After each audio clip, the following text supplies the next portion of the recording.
이번에는 다른 테스트에 대한 내용입니다. sciatic tension sign 해가지고 이 대퇴부 쪽에 있는 그 긴장 테스트를 하는 건데 엎드린 상태로 무릎을 구부립니다.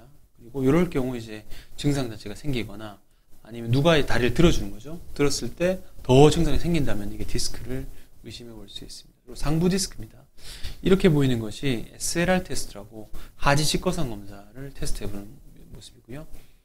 이거는 하지 직거상 검사에서 조금 더 변형해가지고 술자가 발목을 좀 젖혔을 때 통증이 막 생기는 겁니다. 요약하자면은 비슷한 테스트인데 이렇게 들었을 때 통증이 생기면은 디스크고 조금 더 확실하게 하려면 좀 더 든 상태로 발목을 꺾어주면요 통증이 더 심해진다. 그러면 내 허리가 디스크가 터졌구나 라고 생각해 볼 수 있게 됩니다. 그리고 조금 전문적으로 한 건데 보우스트링 테스트라고 무릎을 감싸주고 테스트를 한 건데 여기 보시면은 그 검사자가 엄지손가락으로 이렇게 그 무릎 뒤편을 좀 눌러가지고 눌렀을 때 통증이 위아래로 퍼져나간다. 그럼 이 무릎 자체의 문제가 아니고 허리 디스크 가능성이 높다 이 말이죠. 허리에서. 그래서 이 테스트 내가 무릎이 너무 아픈데 이거 허리가 아니고 무릎 아닌가요? 그런데 실질적으로 무릎 디스크가 뭐 3, 4번 디스크 터졌고 보우스트링 테스트 그 양성이면은 당연히 무릎이 아플 수가 있거든요. 그래서 그거는 한번 검사자를 검사를 받아보시는 것이 좋을 것 같습니다. 이런 테스트 있는데 아까 첫 번째가 SLR 테스트, 직거상 검사, 보우스트링 아까 제가 무릎 만지는 거 말씀드렸고 라섹 테스트가 발목을 뒤로 젖히는 거죠. 더불어 컨트라트라 웰레그 이게 뭐냐면은 안 아픈 다리를 올리는 겁니다. 안 아픈 다리 크로스 스트레이트 레그 테스트라고 하는데 안 아픈 다리를 올렸을 때 반대쪽 증상이 생기면은 이것도 디스크를 의심해 볼 수 있습니다. 디스크 이거 터진 거 나가면 신경 밑에 깔려 있고 중간에 끼어 있고요. 이런 식으로 겨드랑이에 끼어 있는 타입 디스크도 있고 어떻게 여러 타입의 디스크가 있는데 이런 경우 이제 방금 말한 4가지 테스트를 통해서 진단을 좀 받아볼 수 있을 것 같습니다. 조금 이제 그 드문 케이스인데 디스크하고 햄스트링 증후군이 같이 있는 케이스입니다. 햄스트링 허벅다리 뒤쪽에 있는 이 근육의 다발들을 햄스트링 근육이라는데요. 여기 일반적 환자들은 이렇게 다리를 올렸을 때 괜찮은데 타이트한 분 같은 경우 이렇게 같이 올라가죠. 이게 굽혀지지 않고 이게 이제 햄스트링 타이트니스 신드롬이라고 하는 거고요. 이런 환자분 케이스 디스크 같이 있는 경우 있긴 한데 아마 이 디스크 자체보다는 이 신드롬 그 증후군 자체가 있었던 것 같고 근데 이제 햄스트링 사인이 양성인 환자들 보니까 척추에도 문제가 다 있었어요. 그래서 반드시 이 햄스트링 문제와 허리 문제를 같이 평가하는 것이 좋겠다라고 이 문헌을 결론 짓고 있는데 결국은 감별을 좀 해야 됩니다. 이학적 수준을 통해서. 내용이 계속 그 비슷한 내용들이 순차적으로 계속 나오거든요. 보시고 있습니다. 이게 이제 이학적 테스트죠. 아까 디스크 했던 것들이 문헌상 정리를 딱 한 겁니다. 퍼센트 어느 정도 효과가 있는지. SLR 테스트 한 50% 정도. 무조건 SLR, 그러니까 다리를 들어 올리는 게 양성이라고 100% 디스크라고 볼 수는 없어요. 근육이 좀 문제 있는 경우도 있고 하니까 한 절반 정도는 좀 의심해 볼 수 있고 대신 이것이 통증이 이제 허리 통증이 전달되고 하면 이제 그 특이도가 올라가게 되는 거죠. 반대쪽 다리 들어 올렸을 때 아프면은 55%에서 89% 정도. 아까 하지 직권상 검사 들어 올리고 발목을 뒤로 젖혔을 때 이렇게 통증이 생기면은 양성으로 보실 수 있겠습니다. 반대쪽 다리 들었을 때 아프면은 좀 더 확실한 테스트고요. 그리고 허리가 아까 휜다고 말씀드렸죠. 신경 눌리면은 그 아픈 쪽 말고 반대쪽으로 허리가 휘거든요.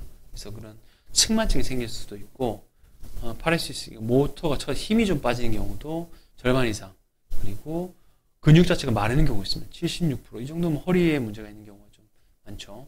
그리고 수술 이후에도 허리가 아프다 하면 디스크가 좀 의심스럽다고 볼 수 있습니다. 이렇게 뭔가 신경 눌리면 허리도 틀어지고 다리 자체의 그 정렬도 반듯하게 되지 않고요. 왼쪽이 이제 정상의 근육 크기라면 이게 근육이 마르게 됩니다. 마르게 되고 오른쪽 다리가 왼쪽 다리보다 상당히 좀 얇죠. 그리고 감각의 이상 그리고 굽히거나 뒤로 젖혔을 때 통증이 심하다. 이것도 이제 절반 이상 의심 볼 수 있고 그다음에 슬럼프 테스트, 벨스 테스트는 제가 조금 이따 보여드리겠습니다. 감각 이상 이렇게 상지든 하지든 표지 신경에 따라서 이렇게 감각 이상 볼 수 있고요. 굽히거나 뒤로 젖혔을 때 통증이 생기면은 볼 수 있고, 이거는 익스텐션 디스크라고 다리를 좀 허리를 뒤로 딱 들어 올리면 통증이 생긴다. 그러면 이거 디스크로 의심해 볼 수 있습니다. 이거는 처음에 이제 무릎을 좀 핀 상태로 목이나 이렇게 등을 굽히게 되면 통증이 생긴다. 그러면 이제 디스크를 좀 의심해 볼 수 있는데, 이런 테스트 통해서도 자가로 내가 허리 디스크가 문제가 있는지 체크해 볼 수 있는 방법입니다.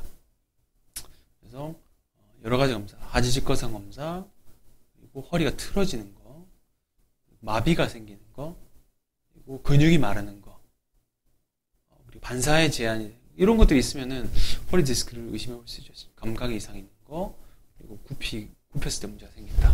이런 증상이 내가 좀 보인다 하면은, 내가 허리 자체에 문제가 있는 거구나 생각하시면은 좀 도움을 받으실 수 있을 것 같습니다. 마지막 챕터입니다. 특징과 인자.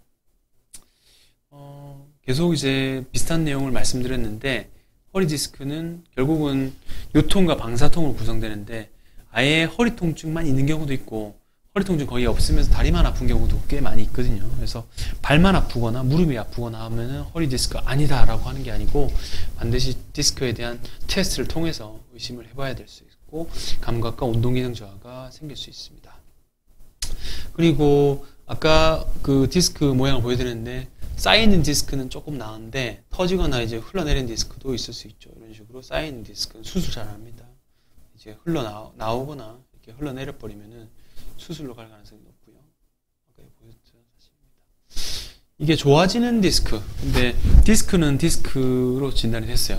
내가 이게 디스크 과연 좋을지 안 좋을지 한번 예측을 해보면 좋잖아요. 그에 대한 인자에 대한 내용입니다. 예후 인자, 좋은 예후. 잘 나을 그런 게스트죠. 하지 직거상 검사 음성이다. 허리도 아프고 다리도 저린데 다리 들 때 괜찮다 하면은 허리 디스크가 잘 나을 가능성이 높다 이 말입니다. 특히나 다리 신전 시 통증도 없고, 오히려 이렇게 많이 터지거나 여기 sequestration, 이게 격리됐다면 흘러 내려온 디스크 자체가 오히려 더 잘 나을 수 있습니다. 이게 몸에서 이거를 불순물로 보고 빨리 흡수해가지고 없애버리려 하거든요. 그래서 오히려 격리되고 탈출된 디스크가 좋고, 스테로이드 반응이 좋고, 회복에 대한 의지가 환자분이 있으면 훨씬 좋고, 협착증이 없는 환자들에도 효과가 좋은 걸로 되어 있습니다. 그리고 좀 중립인자와 좀 의심스러운 거는 직거상 범위라든지 이런 것들이 더 어느 각도라고 꼭 그게 좋고 안 좋고 이런 게 없고, 특히 디스크 크기, 위치, 레벨, 협착증의 레벨 이런 것들도 조금 인자를 예측하기에는 확실히 정답을 주기는 어렵다라고 얘기해봤고요. 나쁜 인자는 좀 알고 계셔야 되는데, 직거상 검사 양성이 별로 안 좋다고 합니다. 그리고 척추를 뒤로 젖혔을 때 통증이 막 생긴다. 이런 게 협착증도 같이 동반될 수 있는 그런 케이스인데 별로 안 좋고요. 디스크가 쌓여있는 상태로 있는 경우 다 잘 안 낫습니다. 이런 경우는 본인 디스크 자체에 그 뼈가 자라나면서 오히려 더 보호막을 칠 가능성이 높거든요. 협착증이 동반되고 마미 주고 있게 되면 나쁜 예후인자가 되겠습니다. 이런 경우는 그 허리 디스크 경과 자체가 좋지 않기 때문에 빨리 좀